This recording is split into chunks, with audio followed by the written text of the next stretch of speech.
இப்ப உங்களுடைய சாதனைகள் இந்த தொகுதிக்கு நீங்க செஞ்ச நல்ல விஷயங்கள் இந்த மாதிரி நிறைய விஷயங்களை நீங்க பட்டியலிடுறீங்க சார். இது ஒரு பக்கம் இருக்கக்கூடிய சூழ்நிலையில இந்த தொகுதியில போட்டியிடக்கூடிய மற்ற வேட்பாளர்கள் மற்ற கட்சிகளை சார்ந்தவர்கள் என்ன சொல்றாங்க? உதாரணமா டிவிகே, நாம் தமிழர் கட்சி இவங்கெல்லாம் மா சுப்பிரமணியன் அவர்கள் ஏற்கனவே மேயரா இருந்துட்டாரு, சட்டமன்ற உறுப்பினரா இருந்துட்டாரு, அமைச்சரா இருந்துட்டாரு, அவருக்கு நிறைய வாய்ப்பு கொடுத்துட்டீங்க, புதியவர்கள் எங்களுக்கு வாய்ப்பு கொடுங்க, நாங்க இன்னும் நல்லா செய்வோம் அப்படின்னு சொல்லி உங்களுக்கு எதிராக பிரச்சாரங்கள் பண்றாங்க. அந்த பிரச்சாரங்களை எப்படி பாக்குறீங்க நீங்க? எனக்கு ஆதரவா பிரச்சாரம் பண்ணா அதுக்கு பேர் எதிர்கட்சி இல்ல, திமுக மதசார்பற்ற முற்போக்கு கூட்டணி தான். எதிராக தான் பிரச்சாரம் பண்ணணும். இப்ப எனக்கு ஆதரவா காங்கிரஸ் பண்ணுது, தேமுதிக பண்ணுது, மதிமுக பண்ணுது, சிபிஎம் பண்ணுது, சிபிஐ பண்ணுது, மனிதநேய மக்கள் கட்சி பண்றாங்க, எஸ்டிபிஐ பண்ணுது, இந்திய யூனியன் முஸ்லீம் லீக் பண்ணுது, கருணாஸ் புலிப்படை பண்ணுது, 22 அமைப்புகள் பண்ணுது. இதை தாண்டி இன்னொரு அமைப்பும் திமுகவுக்கு கூடுதல் ஆதரவு தந்துருக்கு தமிழ்நாட்டில். அது எதுன்னா 2,93,00,000 பெண் வாக்காளர்களும் ஒட்டுமொத்தமாக ஒரு கூட்டமைப்பை தொடங்கி நாங்கள் அத்தனை பேரும் திமுக கூட்டணிக்கு தான் ஓட்டு போடுவோம்னு அந்த கூட்டணியும் இப்ப எங்களோட சேர்ந்திருக்கு. இவ்வளவு பேரும் எங்களோட சேர்ந்து இருக்கும் போது அந்த 4-5 பேராவது எங்களுக்கு எதிராக பேசுவானாவா? இது ரொம்ப அநியாயமா தெரியல. ஓகே சார், இப்ப எனக்கு அடுத்த கேள்வி என்ன கேட்கறதுன்னு தெரியல எனக்கு இப்ப உங்களுடைய பதில்னால. ஓகே சார், நன்றி சார். இப்ப இது ஒரு பக்கம் இருந்தாலும் இப்ப இது உங்க தொகுதி தாண்டி கொஞ்சம் அடுத்த தொகுதி சம்பந்தப்பட்ட கேள்வினால இந்த கேள்வி உங்ககிட்ட கேட்கணும்னு ரொம்ப ஆசைப்படுறேன். இந்த 5 ஆண்டு கால திமுக ஆட்சியில தலைமைச் செயலகம் மீண்டும் மாற்றப்படும், அந்த ஓமந்தூரார் மருத்துவமனை இனிமே மாற்றப்படும் அப்படின்னு தொடர்ந்து நீங்க பதவி ஏத்துக்கிட்ட முதல் நாள்ல இருந்தே அந்த கேள்வி உங்ககிட்ட குறைஞ்ச ஒரு 100 முறை வந்திருக்கும். அது மாத்திரத்துக்கான ஏற்பாடுகள் நடந்ததா, கைவிடப்பட்டதா, இல்ல அப்படி ஒரு திட்டமே நடைபெறலையா சார்? மாண்புமிகு முதல்வர் அவர்களை பொறுத்தவரை இது எல்லாமே இதுக்கு முன்னாடி இருந்தவங்க, குறிப்பா ஜெயலலிதா அம்மையார் அவர்கள் மட்டும்தான் திமுக ஆட்சியில் கொண்டு வரப்பட்ட திட்டங்கள் அது எதுவா இருந்தாலும் அதை அவங்க ஆட்சிக்கு வந்ததுக்கு அப்புறம் நிறுத்துறதுங்கிறத பாலிசியா வச்சிருந்தாங்க. உதாரணத்துக்கு மதுரவாயிலிருந்து துறைமுகம் வரை ஒரு 19 கிலோமீட்டர் தூரத்திற்கான ஒரு மேம்பாலம், அந்த மேம்பாலம் 1.5 கிலோமீட்டர் தரை வழியாகவும் 17.5 கிலோமீட்டர் ஆகாய வழியாகவும் அந்த மேம்பாலத்துக்கு கட்டி முடிச்சு திறந்தாச்சுன்னா 1618 கோடி சம்திங். அதை மரியாதைக்குரிய அம்மையார் சோனியா காந்தி அவர்கள் தலைமையில் மன்மோகன் சிங் பிரதமராக இருந்தபோது கலைஞர் அழைச்சிட்டு அதை அடிக்கல் நாட்டினாரு. வேலை ஆரம்பிச்சாச்சு. ஒரு 500 கோடி ரூபாய் செலவு பண்ணி கூவமாற்று குறுக்க நிறைய தூண்கள்லாம் அமைச்சு அந்த வேலை நடந்தது. அதுக்கப்புறம் ஜெயலலிதா அம்மையார் என்ன பண்ணாங்கன்னா, கூவம் ஆற்றின் நீர்நிலை தடைப்படும், அதுக்காக இந்த பாலத்தை கைவிடுறோன்னு சொன்னாங்க. ஒரு மிகப்பெரிய அளவிலான ஒரு அநியாயமான ஒரு விஷயம். என்னன்னா, ஜப்பான் மாதிரியான இடங்களில் பக்கத்தில் இருக்கிற சிங்கப்பூர், இந்த சிங்கப்பூர்ல பாத்தீங்கன்னா கடலை தூர்த்து தான் ஒரு துறைமுகத்தையே கட்டியிருக்காங்க. அது இன்னைக்கு உலக அளவில் ஒரு பெரிய பிரம்மாண்டமான துறைமுகம். இன்னும் கூட நீங்க நிறைய போய் பாத்தீங்கன்னா, இப்ப அரபு நாடுகள்ல கடலை தூர்த்து தான் நகரங்கள் உருவாகுது, அங்கதான் பிசினஸ் இதுவே சென்டர்ஸ் நிறைய உருவாயிருக்கு. இந்த மாதிரி இருக்கும்போது ஒரு கூவ ஆற்றின் ஓரத்தில் குறுக்கே தூண்கள் எழுப்பப்பட்டதாலேயே இந்த மழை நீர் ஓடுவது தடைபடுகிறது, கழிவு நீர் ஓடுவது தடைபடுகிறது என்று சொல்லி ஒரு மேம்பால பணியை நிறுத்தினார்கள். அந்தம்மா எதுக்காக அதை நிறுத்தினாங்கன்னா, இது கலைஞர் இது கட்டி முடிச்சாருன்னா இந்தியாவிலேயே ஒரு மிக நீண்ட மேம்பாலத்தை கட்டிய பேர் கலைஞருக்கு போய்விடக் கூடாதுங்கிறதுக்காக நிறுத்தினாங்க. இதுல மாண்புமிகு தமிழ்நாட்டின் முதலமைச்சர்கள் இன்னைக்கு அவர் முதலமைச்சராக பொறுப்பேற்றதற்கு பிறகு ஒரு அடுக்கு மேம்பாலத்தை கட்டினா தானே கலைஞருக்கு பேர் போயிருந்து நிறுத்துறீங்க. நாங்க இப்ப ஒன்றிய அரசாங்கத்தின் வலியுறுத்தி 2 அடுக்கு மேம்பாலமா கட்டணும்னு சொல்லி ஒரு 1900 கோடிக்கு செலவு பண்ண வேண்டியதை இன்னைக்கு 5000த்திற்கும் மேற்பட்ட கோடி செலவு பண்ணி ஈரடுக்கு மேம்பாலமா அந்த பணிகள் நடக்குது. இப்ப யார் தடுத்து நிறுத்துவாங்க? அதனால அந்த ஆட்சி காலகட்டத்தில் அந்த பணிகள் எல்லாம் தடுத்து நிறுத்தப்பட்டது. திமுகவை பொறுத்தவரை அந்த மாதிரி எந்த பணியும் யார் ஆட்சி காலத்தில் செய்யப்பட்டிருந்தாலும் அதை தடுத்து நிறுத்துவதில்லை, அதை செயல்படுத்துவதில் தான் நம்முடைய முதல்வர் அவர்கள் முனைப்பு காட்டினார்கள். அதற்கு உதாரணம் தான் இந்த அம்மா உணவகம்.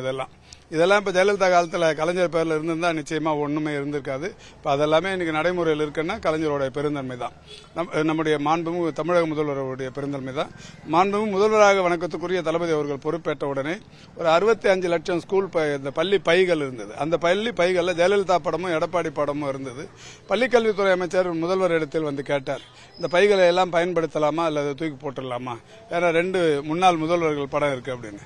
அதுக்கு முதல்வர் சொன்னது, இது அவங்க பணத்தில் அடிச்சதில்லை, தமிழ்நாட்டு மக்களின் வரிப்பணத்தில் அடித்த பைகள், இது ஒண்ணு கூட வீணாயிடக்கூடாது, இந்த பைகளை எல்லாம் உடனடியா மாணவர்களுக்கு கொடுத்து பண்ணுங்கன்னு சொன்னார். இந்த பெருந்தன்மை வேற எந்த முதல்வர் இந்த பெருந்தன்மை வேற எந்த முதல்வருக்கும் வரதுக்கு வாய்ப்பில்லை. அந்த மாதிரி ஒரு பெருந்தன்மையான முதல்வராக மாண்புமிகு தமிழ்நாட்டின் முதலமைச்சர் அவர்கள் இருந்து கொண்டிருக்கின்ற காரணத்தினால் கடந்த ஆட்சி காலத்தில் செயல்படுத்தப்பட்ட இந்த சைக்கிள் கொடுக்கிற திட்டமா இருந்தாலும் சரி, இல்ல இந்த அம்மா உணவகமா இருந்தாலும் சரி, எல்லாத்தையும் இப்போ நம்ம பண்ணிட்டு இருக்கிறோம். ஓகே சார், ரொம்ப அழகா அந்த விஷயத்துக்கு வேறொரு உதாரணத்தோட சொன்னீங்க. ரொம்ப நன்றி சார். இப்ப இன்னும் ஒரே ஒரு கேள்வி இருக்கு எனக்கு. என்னன்னா, இப்ப அதிமுக அவங்க மேல சில குற்றச்சாட்டுகள் சொல்றாங்க சார். என்ன சொல்றாங்க அப்படின்னா, நாங்க எங்களுடைய 5 ஆண்டு கால ஆட்சியிலேயே கூட தமிழ்நாட்டுக்கு 11 அரசு மருத்துவக் கல்லூரிகளை கொண்டு வந்தோம். திமுக இந்த 5 ஆண்டு காலத்துல தமிழ்நாட்டுக்கு ஒரு மருத்துவக் கல்லூரியாவது கொண்டு வந்தாங்களா அப்படின்னு கேக்குறாங்க. அதாவது இந்த மருத்துவக் கல்லூரிகள் விவகாரத்தில் நிறைய தடவை எடப்பாடி பழனிசாமிக்கு நான் பதில் சொல்லியிருக்கிறேன். 2011 நவம்பர்ல சட்டமன்றத்தில் மாண்புமிகு முதல்வராக இருந்த கலைஞர் என்ன சொன்னார்னா, இந்த ஒரு மாவட்டத்திற்கு ஒரு மருத்துவக் கல்லூரி அப்படிங்கிற மாதிரி சொல்லி அன்னைக்கு அதற்கான திட்டங்களை தீட்டினார். பெரம்பலூர்ல ஒன்று, அது மாதிரி எல்லா திட்டங்களையும். இந்த 11 கல்லூரிகள்ல 6-7 கல்லூரிகள் அப்பவே அட்மினிஸ்ட்ரேட்டிவ் சாங்ஷன் வாங்கப்பட்டவைகள், அப்பவே இடம் பார்க்கப்பட்டவைகள். அப்போ கலைஞராலேயே ஒரு 6-7 கல்லூரிகள் இடம் தேர்வு செய்யப்பட்டு அட்மினிஸ்ட்ரேட்டிவ் நிர்வாக ரீதியிலான ஒப்புதல் பெறப்பட்டு அது மாதிரி பண்ண கல்லூரிகள். அதுக்கப்புறம் இந்த அரசாங்கம் கட்டத் தொடங்கினாங்க. கட்டத் தொடங்கியும் கூட 2021 மே மாசம் இந்த அரசு பொறுப்பேற்றதற்கு பிறகு 2022 ஜனவரி 11ஆம் தேதி தான் இந்த 11 மெடிக்கல் காலேஜை திறந்தது. அப்பதான் திறந்தோம், ஒரு வருஷம் கழிச்சு. அப்ப அந்த கல்லூரி பணிகளே முடிவடையாமல் இருந்தது. வகுப்பறைகள் கட்டுவது, ஆய்வரங்கங்கள் கட்டுவது, அரங்கங்கள், திறந்தவெளி அரங்கங்கள், இது மாதிரிலாம் கட்டி முடிச்சு ஒரு வருஷம் கழிச்சு தான் நாங்க திறந்தோம். இவங்க அடிக்கல் நாட்டு போயிட்டாங்களே தவிர இந்த அரசாங்கத்தின் நிதி ஆதாரத்தை கொண்டு தான் அந்த கல்லூரிகள் திறக்கப்பட்டது. அதுக்கப்புறம் 2022 ஜனவரி 11 இது திறந்து முடிச்சுட்டு கடந்த ஆண்டு வரை இந்த 11 மருத்துவக் கல்லூரிகளில் மருத்துவமனைகள் திறந்தாக வேண்டும். ஒவ்வொரு மருத்துவமனையிலும் 500 படுக்கைகள் 600 படுக்கைகள் கொண்ட மருத்துவமனைகள் திறந்தாக வேண்டும். கடைசியா ஊட்டியில ஒரு வருஷத்துக்கு முன்னாடி தான் திறந்தோம். அது வரைக்குமே இவங்க நாகப்பட்டினத்தில் குடிநீர் வசதியே இல்லாமல் ஒரு மருத்துவ கட்டமைப்பு, அதே மாதிரி நாகப்பட்டினத்தில், நாமக்கல்ல, ஊட்டியில இது எல்லாமே புது திட்டங்களை போட்டு புது கட்டிடங்கள் கட்டி புது மருத்துவமனைகள் ஆக்கி இப்போ திறந்து வச்சிருக்கிறோம். ஊட்டி ஃபர்ஸ்ட் இந்த கொரோனாவுக்கு நாங்கள் அங்கே போய் பார்க்கும்போது கல்லூரி பில்டிங் மட்டும்தான் பாதி கட்டி இருந்தது, மீதி கட்டி இது கல்லூரி திறந்தோம். ஆஸ்பத்திரியை பொறுத்த வரைக்கும் தரமட்டமாக இருந்தது. அந்த இடத்த நான் போய் ஆய்வு செய்கிற போட்டோ இன்னைக்கும் பத்திரிகைகளில் வந்தது, ஆதாரத்துக்கு இருக்கு. அது இதிலிருந்து பில்லர்லேருந்து பேசிக் இதிலிருந்து கட்ட ஆரம்பித்து அந்த மருத்துவமனையை திறந்தது திமுக ஆட்சி. அதனால் இந்த 11 மருத்துவமனையும் 11 மருத்துவ கல்லூரி மருத்துவமனைகளையும் நாங்க தான் திறந்தோன்னு சொல்லி அவங்க தம்பட்டம் அடிச்சுக்கிறது வீண் விளம்பரம். அதுக்கு முக்கால்வாசி ஃபண்டு கொடுத்தது இந்த அரசாங்கம். அதை திறந்து முடிச்சு மக்களின் பயன்பாட்டுக்கு கொண்டு வந்திருப்பது முத்துவேல் கருணாநிதி ஸ்டாலின். ஓகே சார், நன்றி நன்றி. இப்ப இந்த சைதாப்பேட்டை தொகுதி மக்கள் மீண்டும் மா சுப்பிரமணியன் அவர்களுக்கு ஏன் வாக்களிக்க வேண்டும்? வாக்களித்தால் என்ன நன்மை இந்த தொகுதிக்கு மேலும் கிடைக்கும்? அவர்களில் ஒருவராக இருக்கிறேன். அவர் குடும்பங்களில் ஒருவராக இருக்கிறேன். தொடர்ந்து நான் 76ஆம் ஆண்டு முதல் திமுகவில் உறுப்பினராக இருக்கிறேன். ஏறத்தாழ 50 ஆண்டுகளை நெருங்கிக் கொண்டிருக்கிறது. 50 ஆண்டுகள் நிறைவுற்றிருக்கிறது. ஒரு 50 ஆண்டுகள் ஒரு அரசியல் இயக்கத்தில் தொண்டனாக இருந்து இந்த தொகுதியின் வளர்ச்சிக்கு, தொகுதி மக்களின் தேவைகளுக்கு அண்ணனாக, தம்பியாக அவர்கள் வீட்டில் ஒரு உறுப்பினராகவே இருந்து பணியாற்றியிருக்கிறேன். அதை கடந்த ஒரு 7 ஆண்டுகளாக கலைஞர் கணினி கல்வி மையம் என்கின்ற ஒரு அமைப்பை ஏற்படுத்தி அரசாங்கத்தின் திட்டங்கள் இங்கே கொண்டு வருவது என்பது வேறு. சட்டமன்ற உறுப்பினராக தனிப்பட்ட வகையில் ஒரு இயக்கத்தில் தொண்டனாக இருக்கிற நான் கலைஞர் கணினி கல்வி மையம் என்கின்ற ஒரு அமைப்பை ஏற்படுத்தி டேலி குரு, டேலி ப்ரோ, டேலி ஏஸ் போன்ற கணினி கல்வியை கற்றுக் கொடுத்து அதன் மூலம் வேலை பெற்றிருப்பவர்கள் மட்டும் சைதாப்பேட்டையில் இன்றைக்கு 3000த்திற்கும் மேற்பட்ட இளைஞர்கள், மாணவிகள் பயன்பெற்றிருக்கிறார்கள். இப்போது நான் போகிற இடங்கள் எல்லாம் ஏதாவது ஒரு தெருவில் 4-5 பேராவது நீங்க தான் எனக்கு கணினி கற்றுக் கொடுத்தீங்க, நான் இப்போ 30,000 ரூபாய் சம்பளத்தில் இருக்கிறேன், 40,000 ரூபாய் சம்பளத்தில் இருக்கிறேன்னு சொல்லுவாங்க.